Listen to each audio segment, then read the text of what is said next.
Welcome everybody to another episode of my podcast, and today I am very, very fortunate to have the time and the knowledge of Anita Veszeli, who is the Global Head of Social Engagement and Advocacy at Ericsson.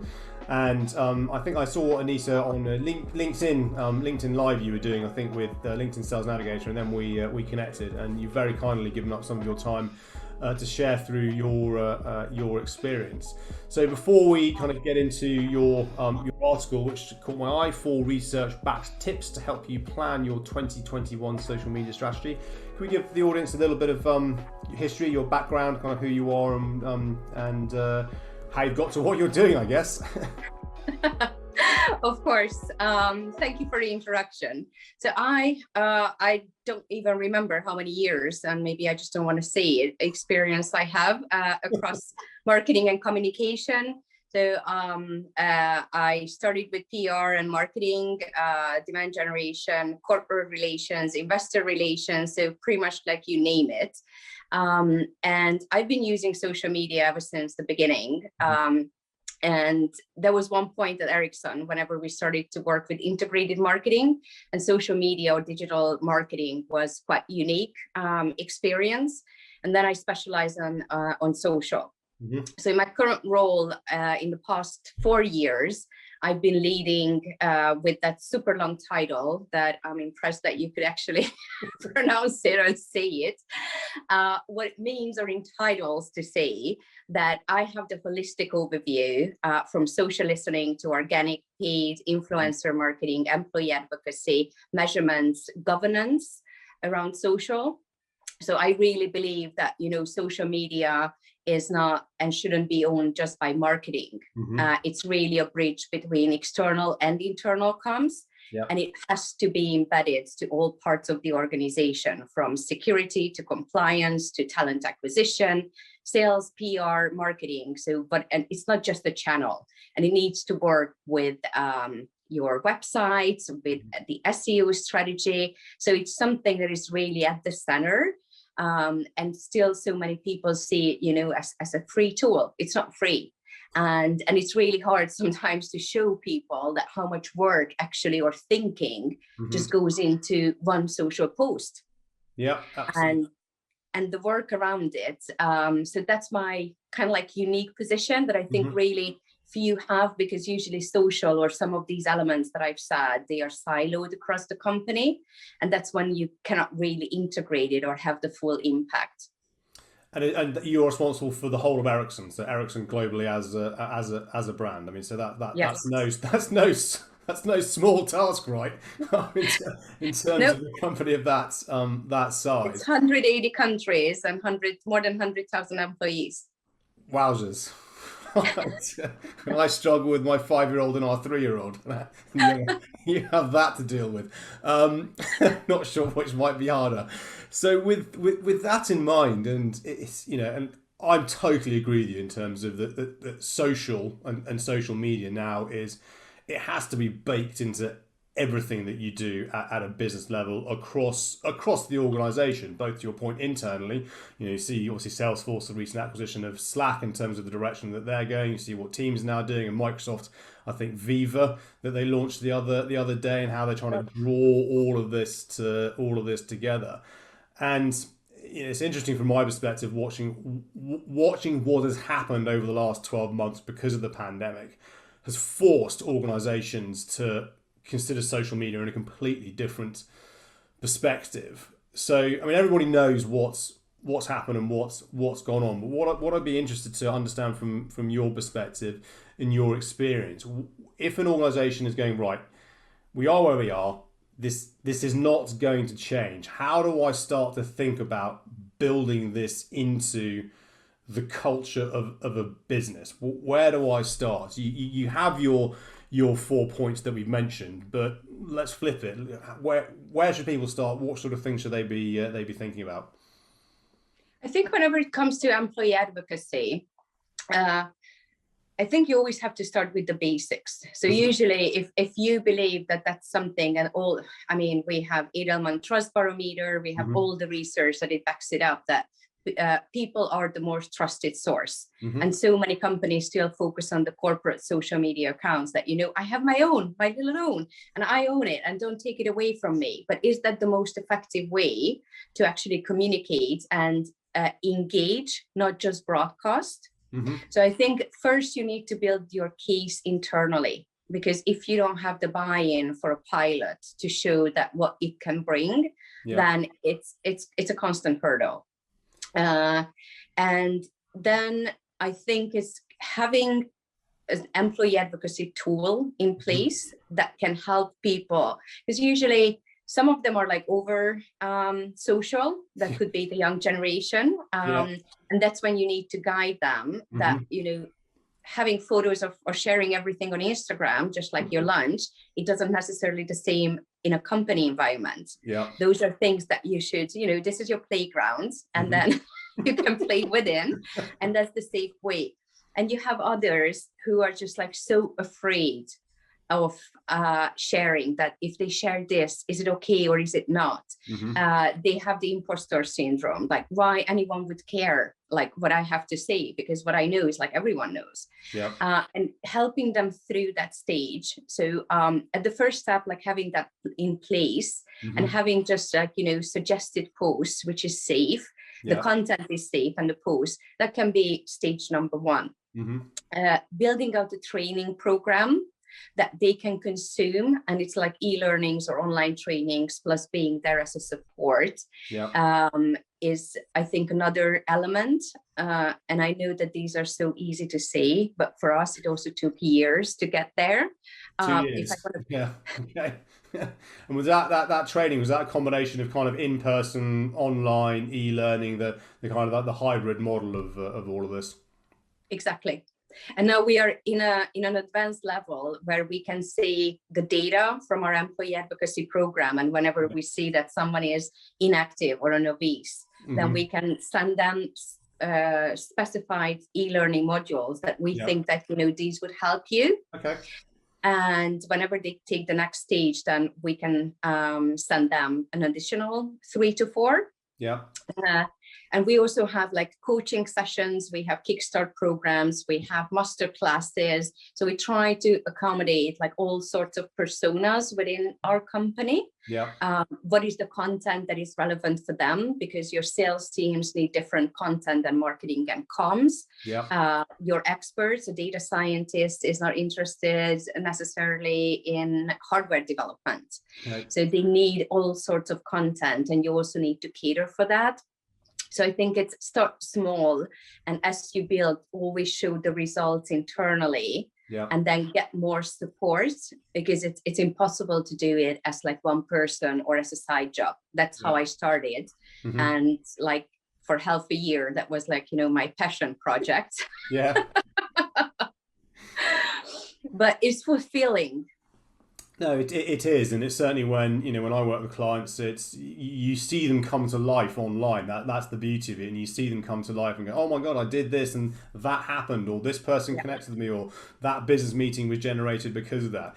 We just take just a slight step back, because you and I get it. We don't even need to be told the ROI and the proof in this, because we just know it. We know it works. I mean, this in this whole conversation started through social, through to a couple of weeks ago we didn't even know each other, and here we are now having a conversation around all of that. But this is second nature to us. But how do you go around? And maybe you had to do this. How do you go around proving something to someone who may not necessarily buy into the concept of social media, which is very intangible to start with, that this is actually something good to do, and you're going to have to kind of take a leap of faith to do this? What tips or what sort of things could you give to the listeners, that if someone is in your position, that they want to go to their board or management team to go, look, I know you don't believe in this, but we have to give this a go? What sort of things should they be thinking about? I mean, I think the first step is that, have you Googled yourself? So whenever, and that's usually like a quite shocking question at first, like, why would I? It's whatever you find there, that's what people think about you. And maybe you don't Google yourself, but your customers will do. As a salesperson or anyone who's setting up a meeting or you're going, the first thing you do is you check their social media profiles. Mm-hmm. And that's the first impression that you have from them. And then the face-to-face is just going to be a second. So, and actually we have the power to change that perception. How do you want to be perceived? Do you know that as a CEO, you are perceived as like grumpy and old, but you are not. And you want to change that you're a team player, you're open. That's your space and the most trusted source or platform where you can change that. So I think that's something that is like quite strong and resonates with people. I think the other thing that, is like, I'm not on social media. And I think yesterday I was on Clubhouse in a discussion about employee advocacy. And Daria Guzman from Mercer, she had a really, really great line that, you might not know social media, but you're social because you're a human being. Indeed, and that's the bit about the social network. It's the network, and the social bit is you, right? Exactly. So the platforms change, and like, do you use emojis or how do you structure it? Do you tag people, or is it the best post? That comes with experience and learning by doing. But we as human beings, we are social. So it really stuck with me. So I'm going to steal it from her. Absolutely, I think I know of Danielle in terms of her work at Mercer and Clubhouses. I think it could be a whole separate podcast on that, where we think that's going, and spaces, and an interesting concept. So we've got them. Okay, this is the first impression that you create, especially in this virtual environment that we're in now, where we can't have for the most most of us around the world can't have face-to-face meetings. Conferences are going to be a thing of the past for the foreseeable. So the LinkedIn is kind of the safe place for B2B. Of course, there are many platforms out there that you can use to drive this. And I certainly saw an interesting change in behaviour on LinkedIn over the last 12 months. Went a little bit too close to the edge, I think, in terms of Facebook, and I think they're now trying to bring some some rules and changes to kind of just row back a bit on that. How do you get that absolutely from the CEO, salesperson, front facing, data scientists? How do you encourage a data scientist that they should actually be? I'm making a massive assumption here that I'm going to suggest they're more on the I of the Myers-Briggs scale, so introverts rather than extroverts. That they should actually have a presence on social media and be out there and doing things. It's a good question, because we also struggled with that one. But actually, they are on the internet. They are on social, but they have their own little bubble. And of course, there are things that they consume. They don't necessarily engage, or they like to engage in like those geeky discussions. So for them, building their presence, it doesn't necessarily need to be as like for an executive. But it should be about relationships. So that's when the marrying employee advocacy with influencer marketing and really pinpointing that you say like, these are your peers, or these people are actually influential in the topic that you could be interested in and you can geek out. That's where you get them. Interesting. So it's almost looking at that peer-to-peer, not pressure, but hey, this person is doing it, and either you look up to them or what have you. Therefore, if they're doing it, it's okay and safe for you to do it, and you could then become part of their tribe. Is a word that sometimes we see out there on social and draw that thing. And I'm glad you mentioned influencer marketing, because I want to come to that in a minute, because you always get eyebrow raisers in the B2B world. You touched on measurement, and for me, that is probably the amount of times I've had people say to me, prove it works. And I say, well, prove to me anything works, because from my perspective, and I'm not dealing anywhere near the scale that you are, it's all around attribution. So can you attribute a business conversation or an action or something that resulted because of something that you did? That could be a cold call, that could be an email campaign, that could be paid, what have you.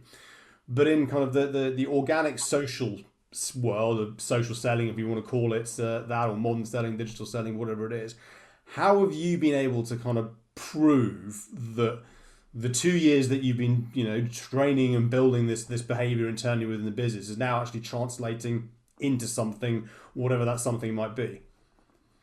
I think directing a social media post to $1 million business, it's not something that we cracked yet. It's quite difficult to do it. First of all, the business model that Ericsson goes, we have our target audience is the telco operators. And even from them, the top X% is where 80% of the revenue comes. So it's really the account-based marketing type of thing, understanding, the buying committee. And so for sales is that one. I think how you prove with employee advocacy, there are different things, because for marketing, what you want to prove is what is the percentage or the numbers that you drove traffic to .com or even sign up.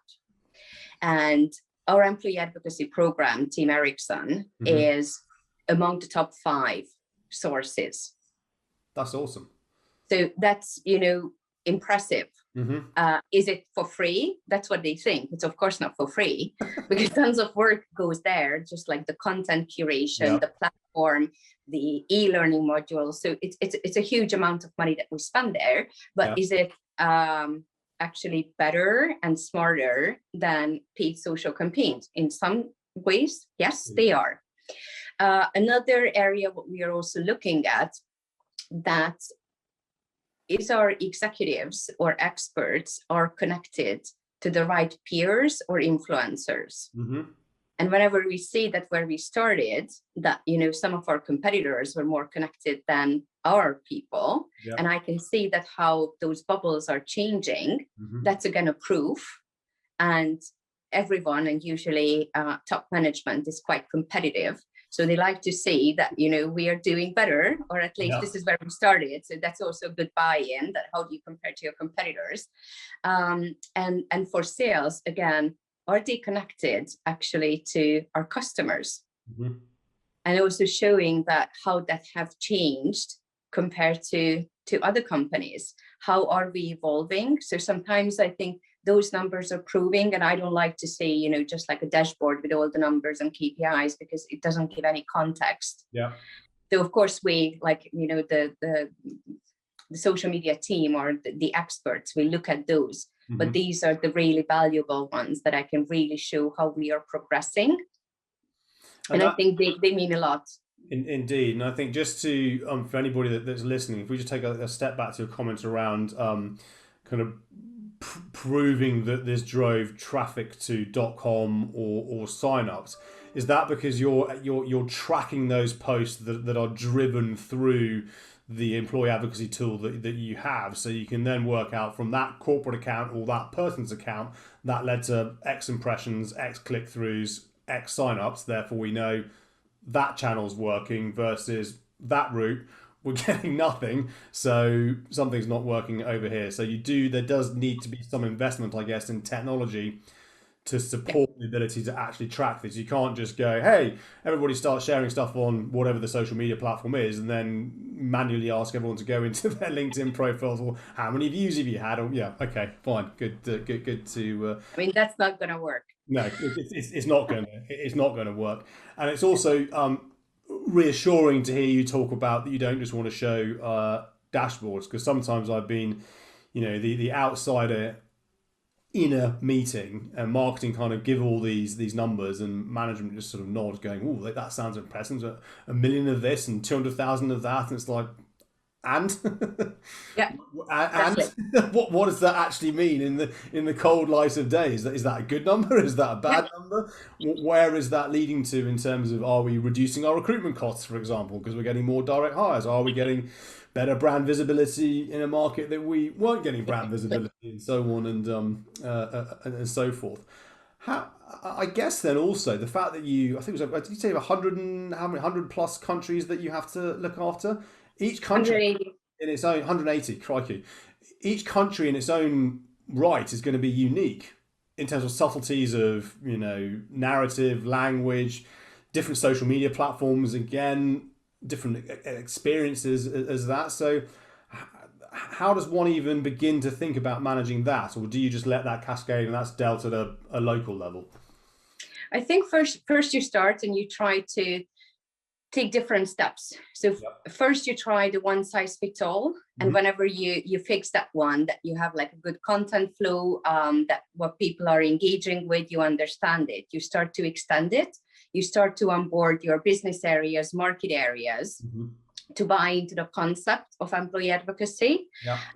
What does it mean? What successes they can see? So first you do that advocacy internally and get the buy-in.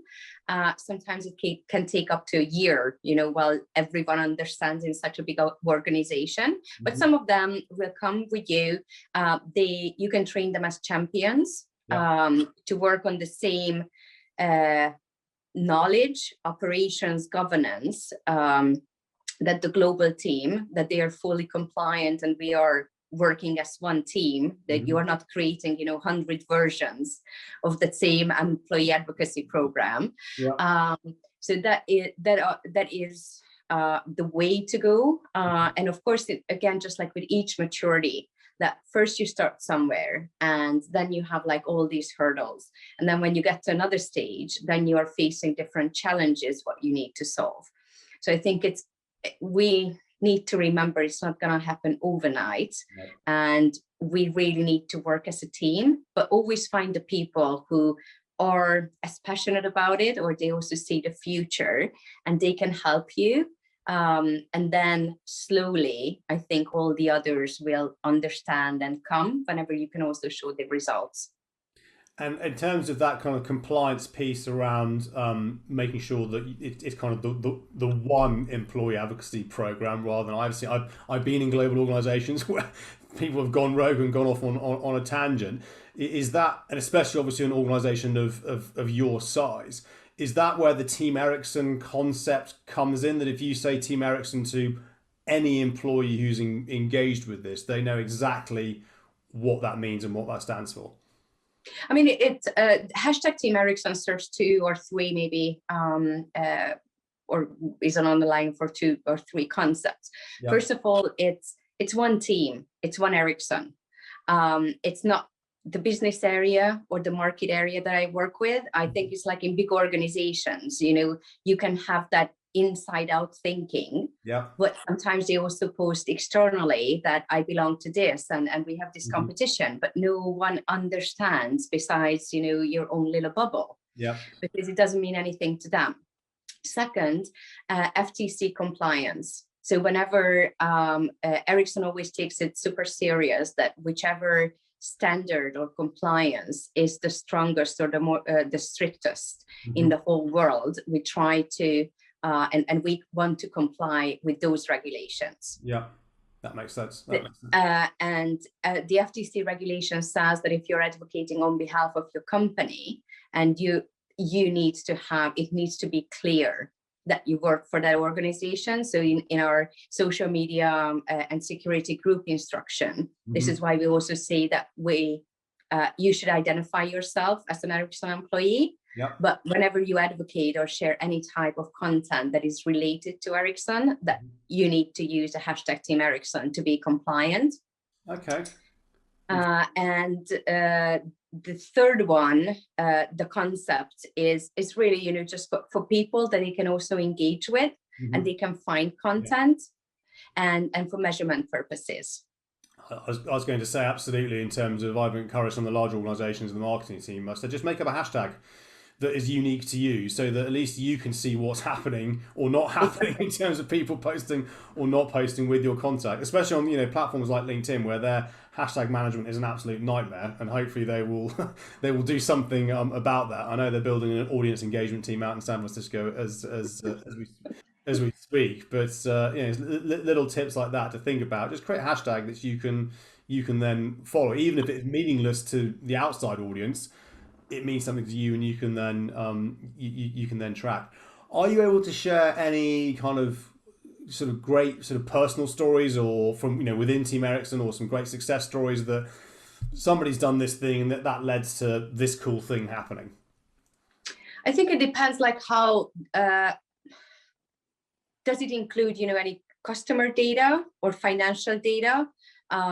Success stories, as I think we have a few that, and usually those are like new people who join Ericsson. I think one of the latest great stories, what we were like super proud of, it was we have our innovation awards, and there was a group of people who came with a really innovative idea, and they won one of the challenges. And from that moment, that person, he was still a student, he knew that he wanted to work for Ericsson.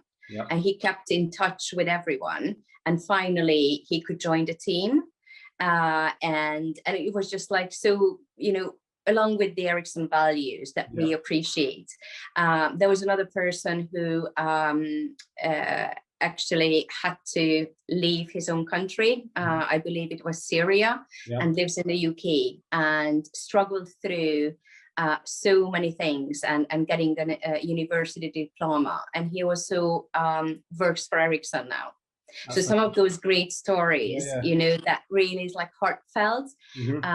Those are, of course, really, really more than welcome to share. And we are so proud. Yeah, absolutely. And it's usually like what is okay and what is not okay. I think what was not okay, it looked funny for the first time, you know, whenever we were in the first lockdown, like a year ago, or that's when it started. And I saw, you know, some of the cool pictures with one of our people in a bathtub and a laptop. And I was like, you know, I thought you were going to say, because I was like, you know, lots of like, here's my home office setup, and somebody forgotten to like, they got a picture of your computer there, but in a bath. Occupational health and safety. It's just like, are you serious? You know, even if it's just for a prop or for a cool picture. I mean, a laptop is just like, you know, a hairdryer. You shouldn't have your laptop in the Oh, dearie me.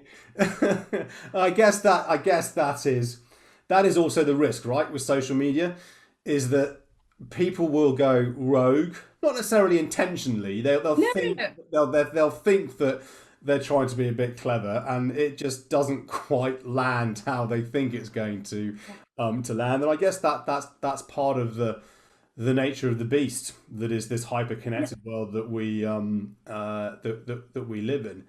So, with that all in mind, that's been so helpful. Thank you so much for sharing your insights on that. Where's it all going? Where do you know, we are, as we mentioned, is that it is now evident every organisation. Well, if an organisation hasn't woken up to the world of social media, they better pretty damn quickly. Otherwise, they're going to become obsolete in the next, you know, foreseeable, because of where we're at. But based on your insight, your knowledge, what you're seeing and hearing, you know, within your world, possibly within work that Ericsson might be doing with your very, very clever data scientists, etc. Where do we think this is possibly going to go? I think it's really about where we are going is really the personal connections. Okay. Because I think so many companies, they might understand the power of employee advocacy, but they still see it as an advertising. Right. You know, that my employee is going to be my billboards. Yeah.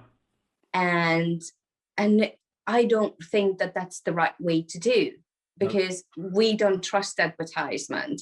We don't trust those, you know, typical salespeople who and what you trust is really genuine connections, when we care about each other, when we can stand out, and each of us are unique. We all have something to say, to add. So I think it's overcoming that imposter syndrome, that why would it be me? Finding connections. Today I was on phone calls with two companies after some of my webinars or LinkedIn lives, that how do we do it? And it was a genuine discussion between two companies. Okay, this is what I face. Yeah, I also facing that one. And it's not about that I do it better than they are. Maybe we are more advanced because of like the leadership buy-in, but we went through the same stages, and I don't say that, you know, we don't have any challenges right now, and I'm living in Canaan. It's just not. There are everyday real struggles. So I think where it goes is really focus on the employees, because your employees and your customers are the most important thing for all companies. And if you can enable and help your employees how to build their personal brand, hold their hands, or work with e-learning modules, then first of all, it helps the internal engagement. They are more motivated, they feel valued, that's something they can learn and it's useful for them. They can then take the next steps and be connected to customers. And when customers also see the genuinity, or that, okay, this is what I've been posting, they actually listened, they understand me, then you can also see real business results. So I think being humble, transparent, and consistent is the way to go. And that's what I think is the future is. And I think that kind of ties in with what we're seeing around, the what is referred to as the gig economy. That employers may be employing people that do more than one thing for them, or it's the flexible workforce. So it'll be ever more important that somebody remains connected and part of the bigger purpose of where the business is trying to go. And I always say to leaders, I was like, LinkedIn is a safe, easy place to be. It's just so easy for you. Just imagine the power if you liked, a secretary's post or the janitor's post or someone in IT, just a like.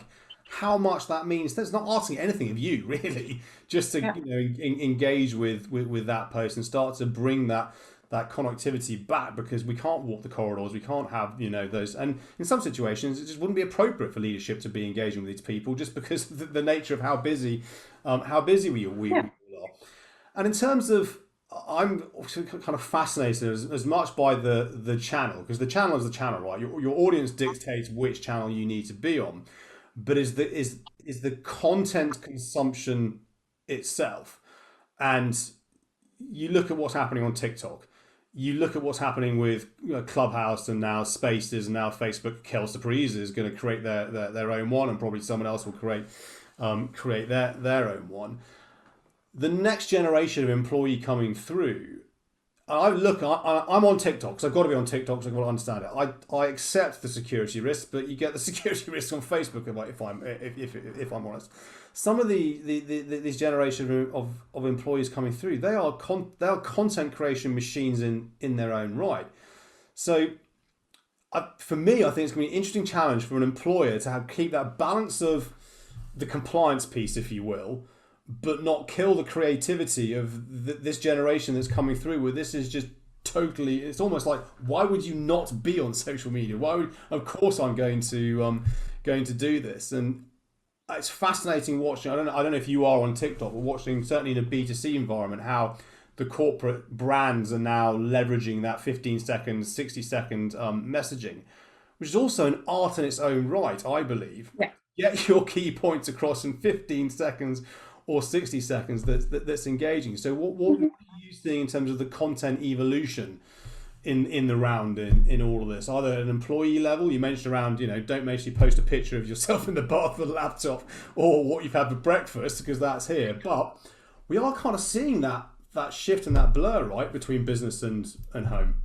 Yeah. And I think it's like for a corporation, it's always about your target audience. So for Ericsson, our main target audience is not on TikTok.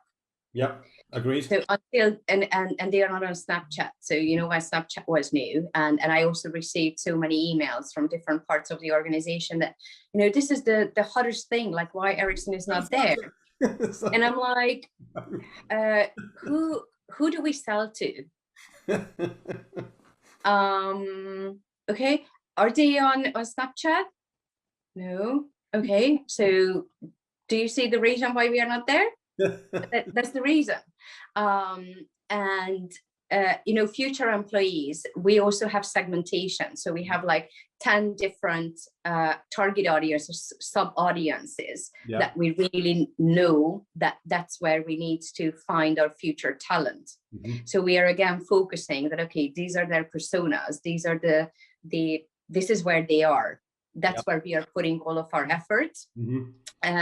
That's from a corporate side. And when you look at where people or employees are, I think, again, whenever you onboard them and having that first layer that, okay, this is our employee advocacy program. This is where you find corporate content. This is our social media and security group instruction. Plus here's an e-learning on awareness, just to make sure that you're aware of like GDPR and all the compliance that can take part to understand. And after that, if you understood all these things, creating content is just your right. You can also help them go through that, like whenever you're 16 or 17, it's just cool that you want to be on social. But what we also, I was 16 or 17. No, but nowadays, or actually, you're 13 and you're on social. I know, it's terrifying. But what is your objective? Because I think as people evolve, or your career, or we get more mature, we just don't have as much time to spend on social or create that content. So you really need to focus on, what is my objective? How do I want my personal brand to look like? What are the 3 key areas that I want to be known for? And actually, I know them. And that's the content, because then it helps you to really be known for all of them. It eases up searching for content and sharing it, and also engaging. So it saves time, because whenever you grow up, you're gonna have kids, you have work, you even get a dog. You might not have time, to spend 5 hours on social media. I sometimes wish I would. I hide away from it all. Don't tell my wife that. She's downstairs very grumpy at the moment. That has been, we could talk about this for ages, but I am conscious that you are a busy individual looking after hundreds of thousands of people in 180 countries. So the takeaways for me are, if you're thinking about doing this, get your leadership to Google themselves. And then what comes up might be scary, but that's what people are finding. Start small. Well, rather, so Google yourself, then prove the if we do this and this can then happen. Start small, build from there. Technology, so employee advocacy tools to support this. Then start to bring in the metrics and the wider piece to start to scale from there. And I think also what I've learned through your 2 years into this, and you're still very much on the journey at Ericsson. Of course, I mean, it's like, there's always something that you can do better. Our lives are evolving, technology evolves, new social media platforms are coming in. Now with the lockdown, since you referred to my latest article, that actually collects studies that how people behavior changed, in the past year. You need to take all of those into consideration. So I don't say that, there's the, how we work is going to, there's the end. You just need to keep on adapting and evolving and trying to do and get the best out of it. Perfect. Awesome. Thank you so much, Anita. I really, really appreciate your time this afternoon. Where can people find you if they want to maybe follow up with you after they've listened to this? Shall I point to your LinkedIn profile as a good starting point? Yeah. I use my own real name on all the platforms. I will. I'll put a link to your LinkedIn profile and also your Twitter profile, and also that article where you put loads of really helpful resource in there to talk about your beliefs of where it's going towards in 2021 and what people should be talking about, which builds more on our discussion today. But Anita, thank you so much. I do appreciate it. And to all my viewers, I mean, it sounds grand, my viewers, hello on YouTube, all 189 of my subscribers, thank you, and everybody listening in the ether, wherever you may be. Again, I always appreciate your time and attention to these. You know what to do if you want to be on it, you know where to find me if you want to recommend people to be on it. But otherwise, wherever you are in the world, stay safe, and no doubt we will all see each other in the near future. Anita, thank you. Thank you.